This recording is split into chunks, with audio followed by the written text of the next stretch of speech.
Hello, hello, hello, everyone. Welcome, welcome, welcome. Thank you for joining the Smart Money Sisters. Welcome to the live today. I'm like, no, I'm not going to be looking at myself seeing something in my tooth the whole time. I'm going to have to edit that part out. Okay, maybe y'all won't because it's Friday. Now y'all going to be staring at my teeth for the whole time. But welcome, welcome, welcome, and thank you for joining me today. Yesterday we talked about what was the best time to start a budget or a spending plan, whatever you want to call it. And I hope I was able to stimulate or motivate someone to actually commit to creating a budget, considering all of the benefits that we talked about. If I look over here, it's because I'm looking at another computer, because y'all know yesterday, listen, the sound card I think is going out on my laptop. So I'm using my iPad and so, but yeah. So anyway, I got two computers going on over here. So I hope I was able to convince someone to get started on this journey of creating a budget. So today we're going to talk more about budgeting. We're going to talk about how to start your budget the right way. And for those of you who don't know me, hi, my name is Tesha D. Colston, financial influencer and coach for women, and I show women how to partner with God to achieve financial freedom. So we talk about things that are going to tear down the strongholds that you have in your mind around money so you can establish some good habits. We give you the tools and the resources you need to make, manage, and multiply money. So you can find me on the web at TeshaDColston.com. And then also I'm on social media, Instagram, Facebook, YouTube, and you just do a search for Tesha D. Colston. And so I just have two announcements for you. First announcement is that tomorrow we are doing another session with the Connect group through my church, and we're studying the book, God Owns It All. And so what I love about this book study, it's a 6 weeks book study, and I just want to invite you to come and join it. It's free. There's no charge for it.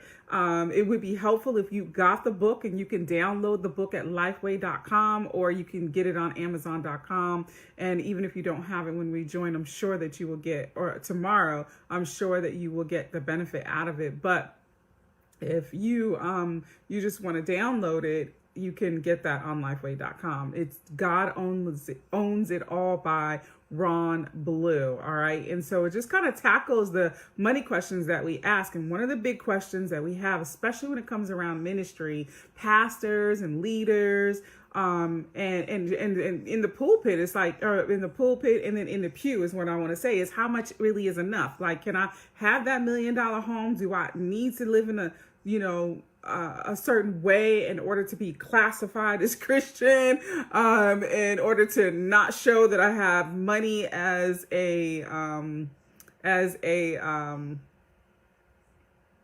love, that I'm a lover of money. Oh, that's the word I was looking for. Thank you. I was looking for the word idol. So, do I have money as an idol if I have $1 million mansion? And so one of the things that we uncover is the answers to those questions. And we really are reviewing the financial principles that are affirmed in scripture, but they're tested in the marketplace, because God's principles, they work. And so they work in our finances. And so we want to tap into that. We want to approach money from God's perspective. And when we do that, we'll have freedom, we'll be generous, we'll be content, and we'll have confidence in the way that we spend, that we manage, how we use our finances, and even how we spend it to what we need it. Not just investing, but also in what we need to, what we want. You know what I mean? Is it really about $1 million house, or is it about the reasons why you want $1 million house? Can you not have $1 million house? I mean, come on. So anyway. So when we apply those biblical biblical principles, our finances are going to be in order, our decisions are going to be simplified, and our experiences are going to invite just contentment in all areas of our lives. So again, we are tomorrow, 11 a.m. Eastern Standard Time. Join us. There isn't a replay for it, so join us. And to do that, just go to bit.ly/God Owns It All Connect group. I need to look up here because there is the camera. God Owns It All Connect group, bit.ly/God Owns It All Connect group. And you can get in there and we'll send you the link for the Zoom discussion. And if it's too early in the morning, you don't have to turn on your camera. You don't even have to say anything. Just come and listen to the content. At 10:30, I will be playing the video. There's like 20 minutes of a video from Ron Blue. And so I will play that from last week to kind of get you up at 10:30, and then at 11 o'clock we will begin our discussion and our video and then discussion after that. So another announcement that I have is I have a create and publish workshop, and so this is where I show you how to create and publish your journals, your planners, your notebooks for your brand, for your business, or to do it as a business, and you can get published on Amazon in 7 days. So I want to show you how to do that, how to become, what would it be like if you became a published author on Amazon? How is that going to give you more influence in your business, in your coaching business? So I want to show you how to do that. And so you just go to sisshowmehow.com, and you can sign up for that. We're going to start doing co-working sessions. So I did some challenges, but we're going to do some co-working sessions where we're going to work together to do your planners for that's coming up. Listen, this is fourth quarter. Fourth quarter started 2 days ago or a day ago. Yeah, this is the second day into fourth quarter. And so, sales is now, right? Like Halloween. I don't celebrate Halloween, but some of y'all do. So Halloween, you should be doing stuff around Halloween. You can be doing planners for your business. You can do notebooks for whatever, for your business, for your coaching practice around Halloween. Thanksgiving's coming next after that. You got Black Friday sales, you got Christmas sales, you got cybers, you got all kind of stuff that's coming up. This is the season where the red companies are in the red. A lot of companies are in the red because of the pandemic, but a lot of them are going to move to the black for the this fourth quarter. So you can be in that number and get some of those holiday sales with low and no content books. And I just want to show you how to do that. And then the rest is up to you. Okay. So join me again at sisshowmehow.com. So let's get into today's topic where we're talking about how to start budget the right way. So you committed to starting a budget, maybe before, based on our conversation yesterday. And so it's like, okay, so now what? I'm going to do this budget. So now what? What is the right way? I want to tell you something plainly. The right way is the way that works for you. So I'm going to talk about some strategies. There are a few different strategies that you can use, but the right way is the way that you are committed to doing. Anytime anyone tells you, oh, this is the way, well, I mean, the way is the way that you commit to doing.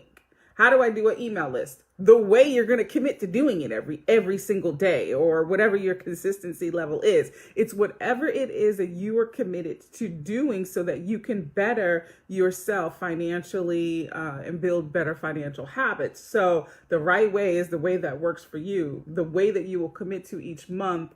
And that's the way that's the most benefits for your household scenarios, because we all have different household scenarios. So 4 budgeting strategies to consider as you go on this journey to build better financial habits and make yourself have a better financial future. So number 1, the envelope method.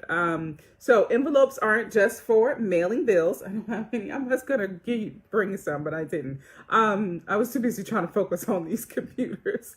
So the envelope system isn't just for mailing bills, right? It can also help you can create a budget so that you can pay those bills. So what is the envelope method? Well, you divide the money into your money that you're getting into different spending categories. So you can have a spending category for your household expenses. You can have a spending category for your credit card expenses. You can have a spending category for bougie. Listen, I'm about to come up. Don't y'all take this, but I'm about to come up with I'm working on it already. A bougie, what is it? Is bougie.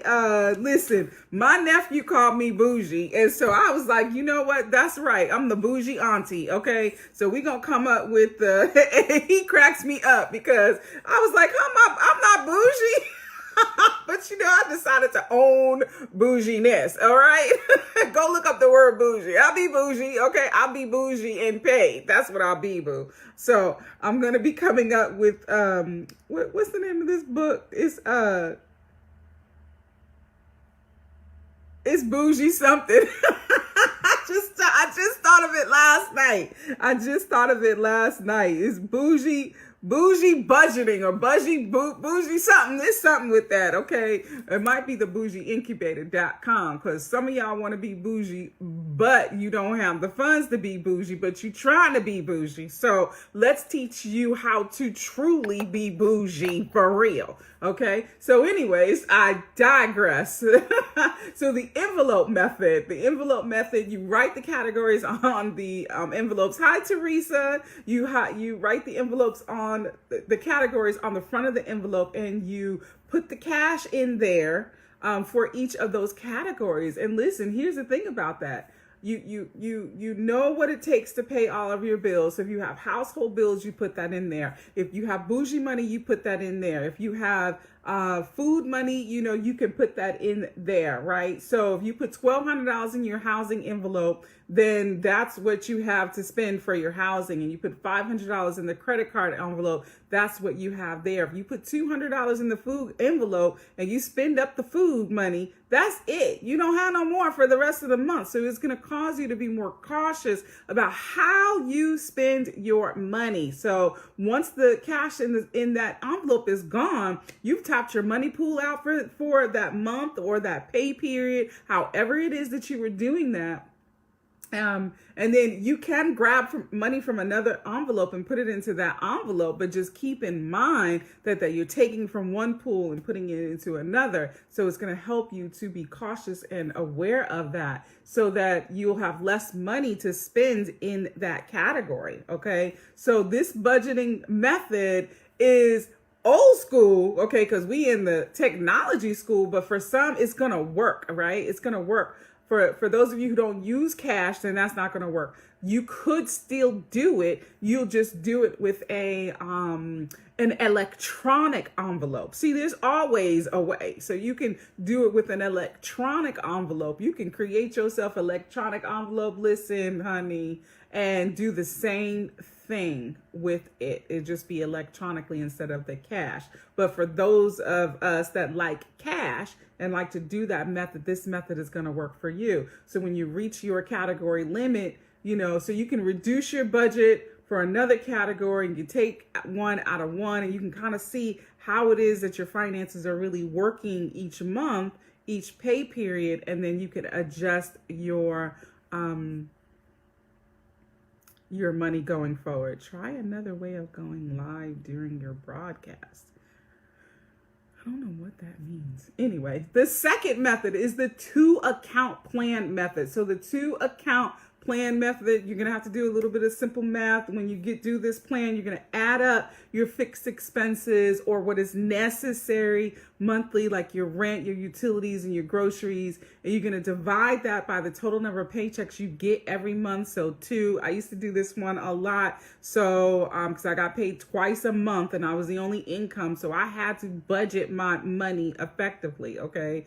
And so people still was like, you say you don't have no money, but you always got money, because I didn't realize that I was budgeting my money. But honey, I was budgeting my money. I had money in pockets. I had my own business. I was the only one bringing money in. So I had to budget that thing. I didn't cash checks. I would get checks and hold on to them so that I can have them to pay my bills. Okay. So, because once you put it in the bank, you have a tendency to just start cashing and spending. And so, yeah, I would do the methods without knowing that I was doing these methods. Anyway, so the amount that you put for your fixed monthly expenses, you put that into one bank account, and then the rest of the money, you put it into a separate bank account. That's 2 bank accounts. So one is earmarked for discretionary spending, and one is earmarked for your fixed monthly expenses.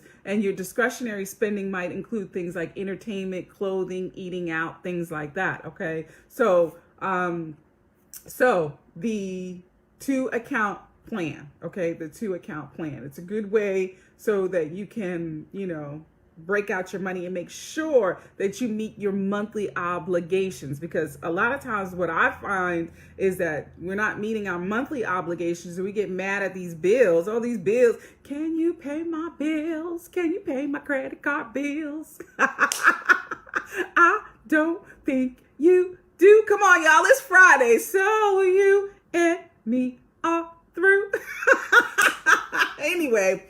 Yes, so you need to pay your bills, sister. So you need to pay them on time. Develop good monthly billing paying habits. All right, and this is the way that you can do that. 2-account plan.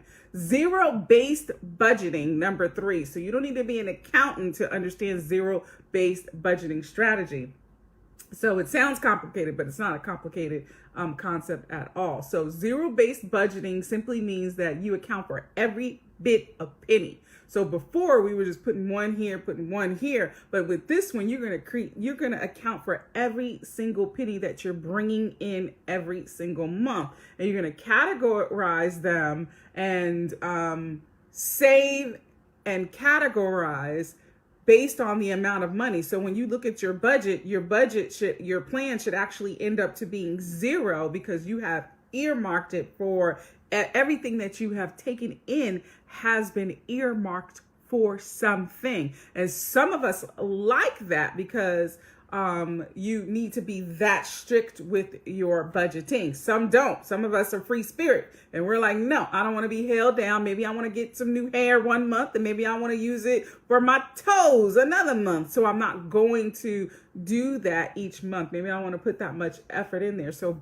zero-based budgeting. So as with the envelope method, the zero-based budgeting approach is going to allow you to save money from one bucket to offset the overspending in another bucket, or reward yourself when you don't spend on your discretionary expenses and things like that. So we'll talk more about all of these going forward, but I want to give you a overview of how these things work. Number 4, the 50-30-20 plan. So the 50-30-20 plan is easy to understand and easy to do. So rather than carving out numbers for each one of those categories, then what you're going to do is just say 50% of my income is going to go to the basics. So 50% of my income is going to go to my car payment, rent, and utility bills.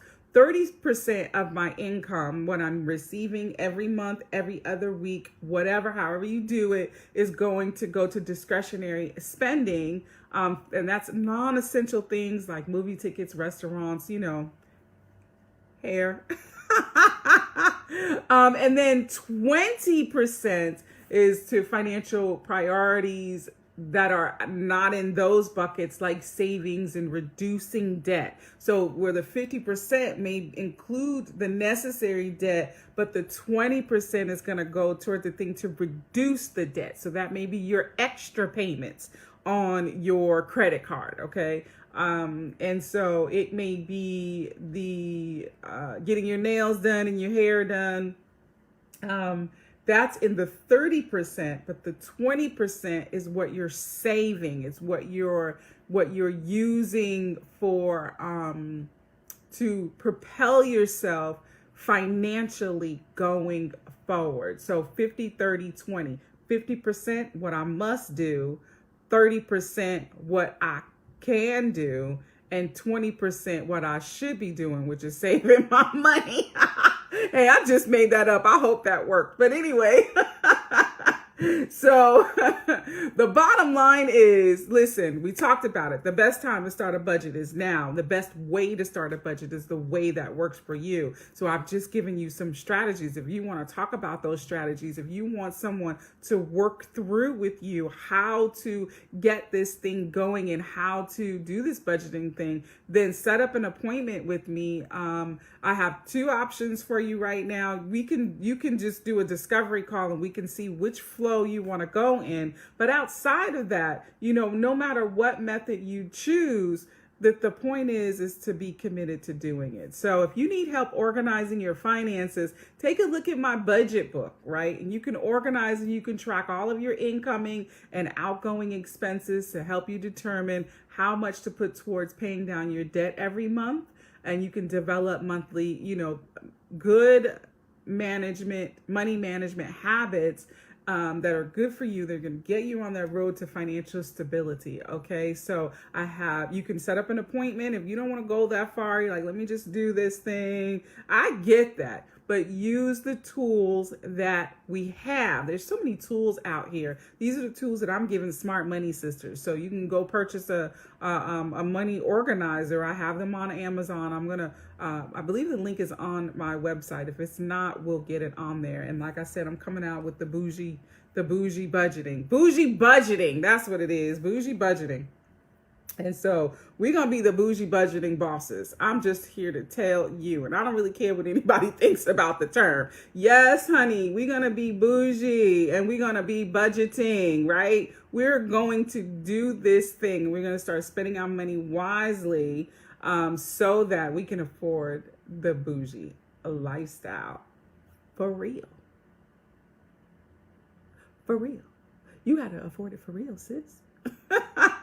So if you found this information valuable, I wanted you to share it out with your other Smart Money sisters, the other bougie sisters in your list, girl. Don't be afraid. Don't be afraid. I'm rolling with his bougie thing since he want to call me bougie.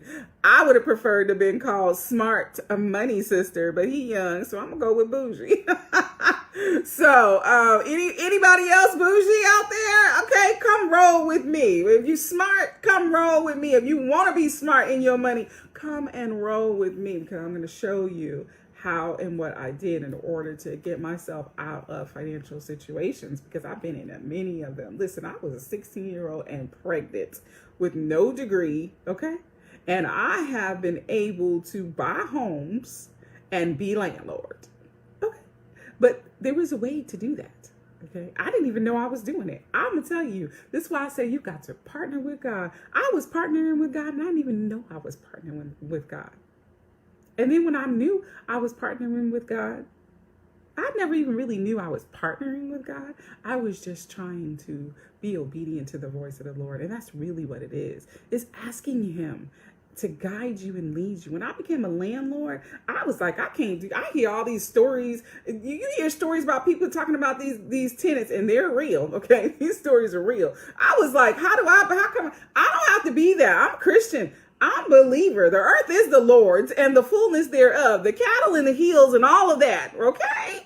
So why do I have to be in that number? There's some numbers I don't want to be in. I'm not going to be in COVID's number because I know the master of the wind. I'm not going to be in the category of bad tenants because I know the master of the tenants who knows the hearts and intentions of people. So when I would evaluate, I don't even know why I'm going here. Hopefully this will bless somebody. When I evaluate tenant applications, I don't just look at that. Yes, I'm going to run your credit. Yes, I'm going to look at the whole picture, and I'm going to say, Holy Spirit, point me to the right tenant. And every time I didn't do that, honey, that's when I ended up in a situation. But thank God for his grace. I sang a song. I forwarded a song that I sang because the Lord had took over my throat, as my sister says.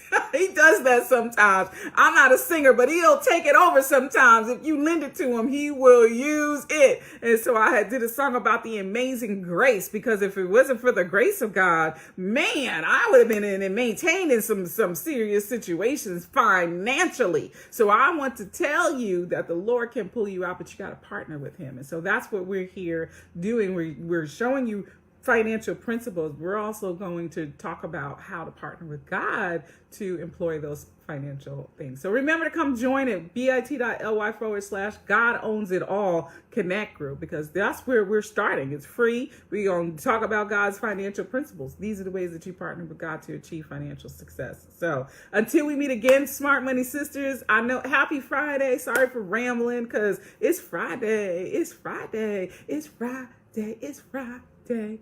Yeah, we went to Orlando we went on a cruise and we was at Disneyland and all that. Not recently, but this was just before the pandemic started. Y'all, the pandemic was going on, and we was actually on a boat when they was talking about the boat that was out there. So all we can do is say, Lord Jesus. But we come through with a testimony to say we had a good time. We had a good time with the saints on the boat. So anyway, that's it for today. Till we meet again, happy Friday. Have a good weekend. The Lord bless you. The Lord keep you. The Lord make his face to shine upon you. The Lord be gracious unto you. Turn his face towards you. Make you beam with the countenance. Just be all over you. Give you peace. So we'll talk to you soon. Be smart with your money this weekend, okay? All right.